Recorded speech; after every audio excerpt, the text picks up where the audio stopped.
All right, so this is Mike Ratner.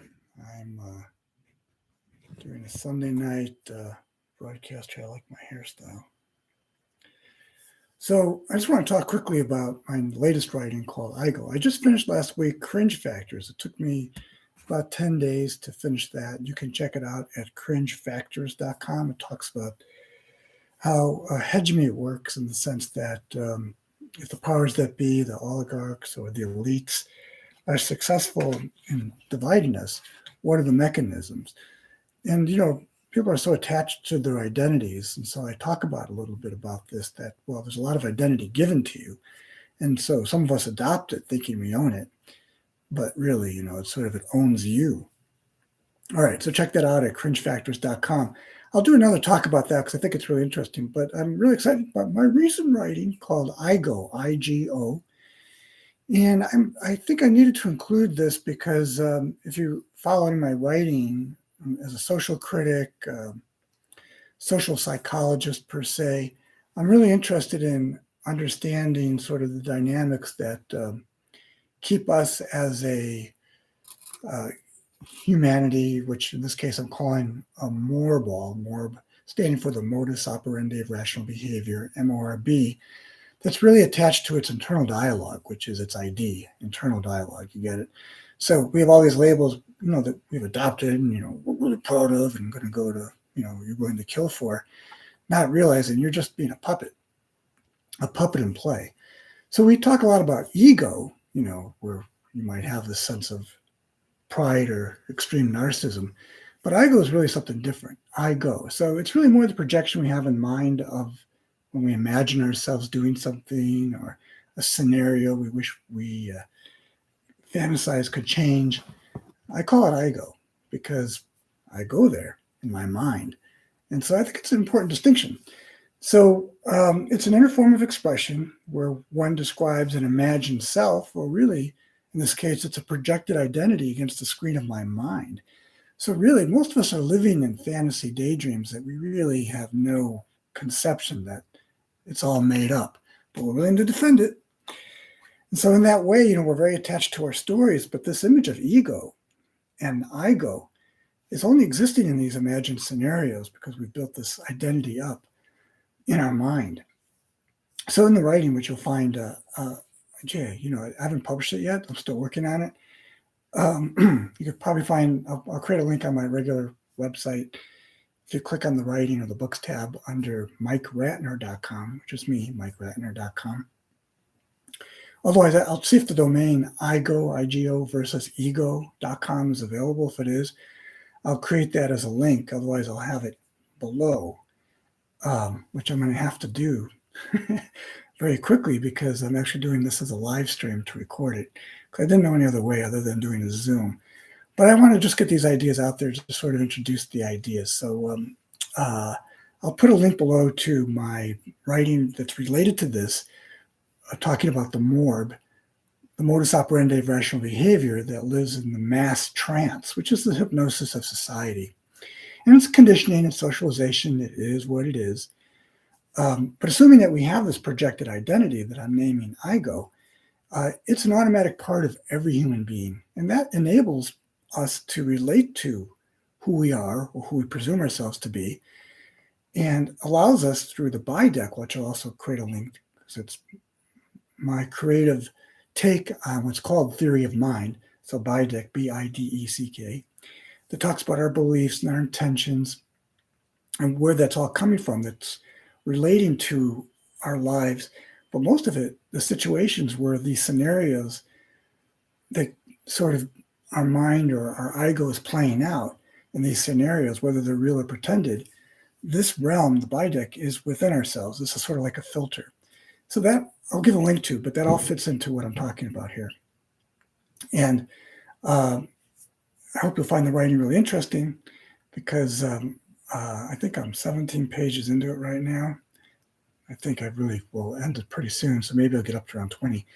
But I think it's pretty good. It's viable as, social theory, and maybe there could be some element that could be practical in psychology and in understanding our natures.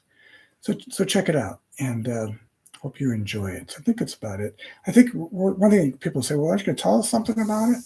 Well, let me just talk about the self as a reference to why IGO would be perhaps useful, because we're talking about the I, the person, right, being the subject to the same subject, right? So I'm thinking about myself. So we could have a philosophical conversation of the who is thinking about myself and what I perceive myself to be. But this projection, I am terming the IGO, because I'm picturing something in my mind, whether it's a scenario of, the past, or imagining myself in the future doing something, or a fantasy coming true. Who's this person playing this out? So we all have this sense of self, what's called selfhood, or we should anyway. But it's not to be confused really with other areas that, I'll describe in this writing about the ego or narcissism. This is simply just a projection of who I perceive myself to be as an image that's playing out in my mind, which, surprising to me, to myself, has never been turned before, other than the self. And it could be some aspect of self-esteem, your self-worth. However, I think it's really essential to distinguish the IGO, from what is the ego, or term the ego, because they're different in their functioning. And in my writing, I'll give you links again to the MORB below. So morb.masstrance.com. We'll talk about the MORB theory. So ID is my acronym for internal dialogue that the modus operandi of rational behavior, which is the MORB, comprehends as its projected self, which I'm terming the IGO. And it's an interesting consideration, because if you look at the ID in the word identity and take off ID, which I call internal dialogue, just take off the ID from identity, what do you have? You have sort of this premise that's creating an imagined entity. Because our identity, whether, and again, I've got a really great writing on this called Cringe Factors, cringefactors.com.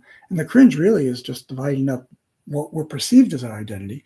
And some, again, is imposed on us, which is our class, our race, right? And perhaps, the influences, which also are determinants of our income and our nationality, gender, and ethnicity. And if you don't like ethnicity, you can use economic status. That is the acronym for cringe, CRINGE, so cringefactors.com. This creates a sort of this entity that plays out, which I'm calling the IGO. And it is an inter-narrative identity, which means it's a composite of how we, or the morbid self, imagines, seeing, and projecting its perceived self that's out there. So IGO's existence is built on the notion that we're a self that's born within a story, right? Because I'm seeing myself in my imagination, doing something, being something, experiencing something, wishing for something. You get the idea. But it's projected as a perceived self, right? So it's not real. IGO's existence is built on a notion that the self that only exists within the story, or at least the narrative that's given to it.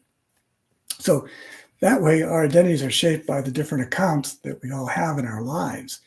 So a central tenet of my IGO theory, or what's supporting it, is revealed by the ability of each of us as individuals to shape your own lives. And how that happens is through the multiple instances and experiences that we have that in turn go to describe yourself, or this self, IGO, that's an action.